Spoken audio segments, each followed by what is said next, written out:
You are now watching Between Villains. What is going on, y'all? Welcome back to Between Villains. It's the host with the most flea. Got some more content for y'all. Hit that like and subscribe button, turn on post notifications on, and let's get into it. If you follow us on Instagram, you already know that we post a lot of news pertaining to video games, movies, anime, manga, comic books, you name it. But there's often times that these topics come up and I actually want to get my opinions off. I want to talk to you guys about it. So that is the aim of these new videos. We are essentially going to be breaking down the biggest news topics from each week. And I think it's just going to be a new way to talk to you guys about certain things that we do want to really dive into. Hope you enjoy, and let's get into this week's biggest news topics. Yeah, I know me, man. I love video games. Video games is something I'm very passionate about. I view it as an art form, and that's the reason why you see me making a bunch of videos about video games all the time. So let's get into this week's biggest news from the video game industry. First and foremost, I want to talk about Clair Obscur Expedition 33. It's a brand new RPG from Kelper Interactive. The game is pretty dope because it blends these elements from popular games like Dark Souls and other games like Final Fantasy and mashes it up for this brand new experience, and I think the game is fucking awesome. But the game apparently sold 500,000 copies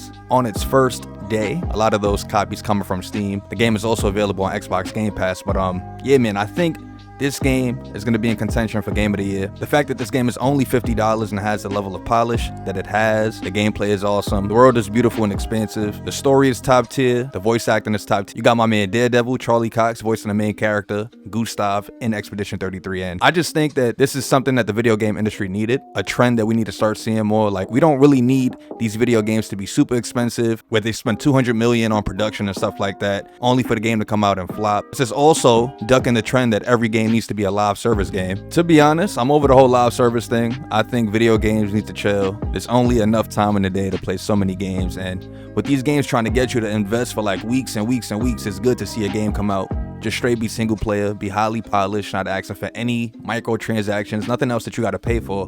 And yeah, man, shout out to Expedition 33, 500K in one day. I hope this game goes on to sell millions and millions of copies so the video game industry can start moving in that direction. So yeah, man, shout out to this game. If you have Twitch, we are playing that right now, twitch.tv/betweenvillains, and we post edited videos up on YouTube, guys. Let's get into the next topic.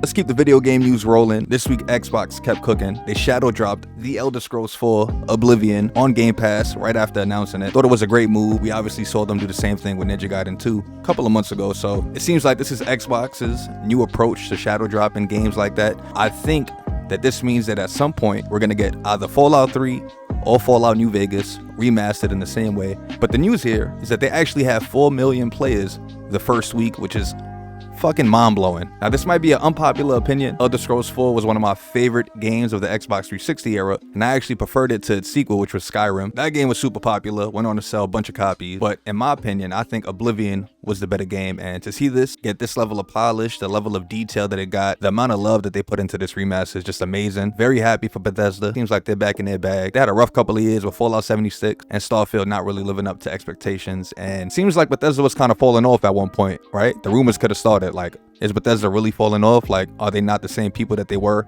back in the day? But hopefully this starts the upward trend of Bethesda getting back in their bag. The game had 4 million players in its first week. 4 million is a lot for a single player game. Hats off to Bethesda. Shout out to Xbox for holding the fans down with that Game Pass drop. Yeah, let's move on to some more video game news. All right, villains. So y'all know I'm Team Xbox all the way through and through, but we can't leave out the big PlayStation news from this week. So PlayStation took to social media, YouTube, Instagram, you name it, and they finally announced a release date for Ghost of Yotei, which is a sequel to Ghost of Tsushima. Critically acclaimed game. PlayStation fans love that game. But Ghost of Yotei is highly anticipated, obviously, since the first game did really well. And they finally gave us a release date. The game looks beautiful.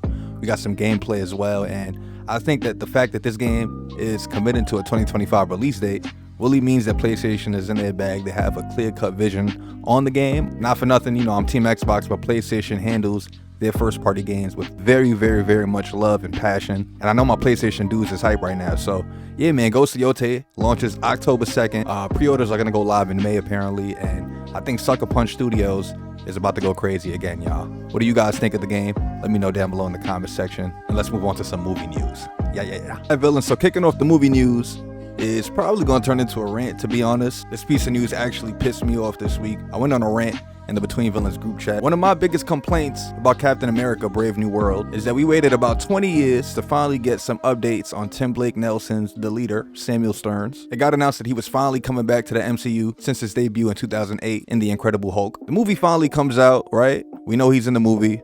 We finally get to the scene where the leader appears, and he looks like a fucking zombie mutant. He looks like the Toxic Avenger, if you know, you know. A very big departure from what we know from the comics of the leader. But this week, the original makeup for the leader actually got leaked online. And this shit really rubbed me the wrong way with Marvel. I don't know what they was thinking. But we got the leak that they actually had a draft of the movie where Tim Blake Nelson looked comic accurate. He put the makeup on, went through hours and hours of makeup, finally looked like the leader, only for them to scrap it and go with whatever the fuck that was in the actual movie. One of my biggest complaints about Captain America Brave New World is that Anthony Mackie was supposed to get this big debut, you know, start off the new era of Avengers, and for whatever reason, the movie went through a bunch of different reshoots. There's apparently 5 different versions of the movie floating around out there. I don't know what happened though. I don't know what happened. They actually did the makeup, saw that it looked perfect, and was like, you know what? Let's fuck this up instead. So, not really news, but I just think it's an interesting piece of information, kind of telling of the trouble that Marvel has been the last couple of years. In my opinion, they've been mid. The last couple of movies have been mid, and just to see these type of decisions being made, I don't know what happened, if there was some licensing issues with the leader and his comic book appearance. I don't know what the fuck happened, but the fact that they actually made Tim Blake Nelson sit through the makeup process only to scrap it really pissed me off, guys. Moving on into more movie news, we got the first trailer for Predator Badlands. This is the follow-up to Prey that came out, I believe, a year or two ago. Prey was fucking awesome. It was like this prequel to all Predator films. It was a great film, one of the best Predator movies to date, and it seems like lately the Predator franchise has been on fire. They announced this anthology movie coming out soon. That looks awesome. But this movie chose to bring back the director from Prey, and fans loved that movie. So directors are listening to the fans. This is awesome. Predator Badlands looks like it's gonna take place from the point of view of the actual Predator. He looks super dope. Last couple of Alien movies have been hits. This Predator movie looks like it's gonna be a hit. Prey was a hit. These action/horror movies coming back from when I was a kid, it's just a great thing to see, especially when they're handled really well, like we see with the Evil Dead franchise too. So I'm very hyped for this movie. Let me know what you guys think of it down below in the comment section. The trailer is awesome, looks action-packed. I think spending time with the Predator and having him actually be the main protagonist of the movie is also a really cool angle, something that we haven't seen for the franchise yet. And I believe they even teased some Alien crossover, so we might even get a new Alien versus Predator movie at the end of this shit, which would be fucking insane, guys. Let me know what you guys think down below in the comment section for this one. Alright, villains, the last topic that we are going to talk about, we're going to stay on the movie topics for now. I wanted to just talk about Sinners, the new movie from Ryan Coogler and Michael B. Jordan, which is like this vampire movie. It's been getting a lot of praise, rightfully so. Ryan Coogler and Michael B. Jordan, it's like Shaq and Kobe right now. They've been putting out heat since Fruitvale Station, if you know, you know. But the reason I want to talk about Sinners is because I feel like the movie is just like an audition for Blade. I think Ryan Coogler is the clear-cut favorite to direct the Blade movie. We know that movie has been going through hell right now. The movie's like under its 4th reshoot or some shit like that. To be honest, I wouldn't be surprised if Mahershala Ali just walks away from the project, but I think Ryan Coogler is basically auditioning for a Blade movie, and if Marvel gives him full creative control over the movie and he somewhat uses what he did in Sinners in that movie, I think Blade will be fucking dope. So I just wanted to talk about that. Let me know what you guys think of Ryan Coogler potentially directing a Blade movie and what that would mean for Marvel going forward. Black Panther has been great, but I don't want him to just only do Black Panther. You know what I mean? I want to see him touch other Marvel projects because he's just a talented dude, man. I watched his video of him breaking down film and stuff. He's just like the super nerd when it comes to filmmaking, and I think Ryan Coogler is going to go down as one of the best to ever do it, guys. So I want to start it here. I want to start the petition. Let's get Ryan Coogler for Blade. It's already circling around online, but I want to start it here on my platform. We need him for the Blade movie. Marvel, he's literally right there. Y'all probably gonna get it for Black Panther 3. He's right there. Just give him the bag. Let him cook. Look, I don't even think that the budget to make Sinners was that high. I'll look it up real quick. I'll Google it real quick. Let's use our resources, you know what I mean? So let's see. How much did the movie Sinners make? The movie had a $90 million budget and is going on to sell a bunch of tickets. You telling me that Marvel can't give Ryan Coogler 100 mil, 150 mil to make the Blade movie and make it really fire if he just made Sinners on a $90 million budget? Come on, y'all. Marvel, do the right thing. Tap him for Blade. Give him the bag. Let him cook. And that brings us to the end of our video, man. Let me know what you guys think of our new format of videos. I'm going to be tapping in with you guys each week about different news topics and try to keep it fresh and shit like that. Any comments you have, leave it down below in the comment section. Please, guys, hit that like and subscribe button. It's going to help the channel grow. And we'll catch you guys on the next piece of content. Peace.